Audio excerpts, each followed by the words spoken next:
ಸದ್ಯ orange cap ರೇಸ್ನಲ್ಲಿ Rajasthan Royals ತಂಡದ ಯುವ ಆಟಗಾರ ವೈಭವ್ ಸೂರ್ಯವಂಶಿ ಮುಂಚೂಣಿಯಲ್ಲಿದ್ದಾರೆ. ಇವರು ಆಡಿದ 4 ಪಂದ್ಯಗಳಲ್ಲಿ 266 ರ ಸರಾಸರಿಯಲ್ಲಿ 200 ರನ್ ಕಲೆ ಹಾಕಿದ್ದಾರೆ. ಈ ವೇಳೆ ವೈಭವ್ ಬ್ಯಾಟ್ನಿಂದ 18 ಬೌಂಡರಿ 18 ಸಿಕ್ಸರ್ ಹರಿದು ಬಂದಿವೆ. ಇದೇ ಪಟ್ಟಿಯ 2ನೇ ಸ್ಥಾನದಲ್ಲಿ ಆರ್ಸಿಬಿ ಬ್ಯಾಟರ್ ಇದ್ದಾರೆ. ಆರ್ಸಿಬಿ ತಂಡದ ನಾಯಕ ರಜತ್ ಪಾಟಿದಾರ್ ಅವರು ಆಡಿದ 4 ಪಂದ್ಯಗಳಲ್ಲಿ 65 ರ ಸರಾಸರಿಯಲ್ಲಿ 195 ರನ್ ಕಲೆ ಹಾಕಿದ್ದಾರೆ. ಇದರಲ್ಲಿ 2 ಅರ್ಧಶತಕವೂ ಸೇರಿವೆ.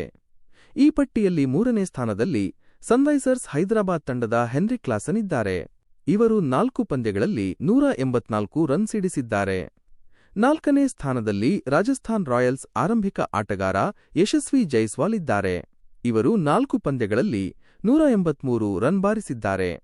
ಈ ಪಟ್ಟಿಯ 5ನೇ ಸ್ಥಾನದಲ್ಲಿ ವಿರಾಟ್ ಕೊಹ್ಲಿ ಇದ್ದು, ಇವರು 4 ಪಂದ್ಯಗಳಲ್ಲಿ 179 ರನ್ ಬಾರಿಸಿದ್ದಾರೆ.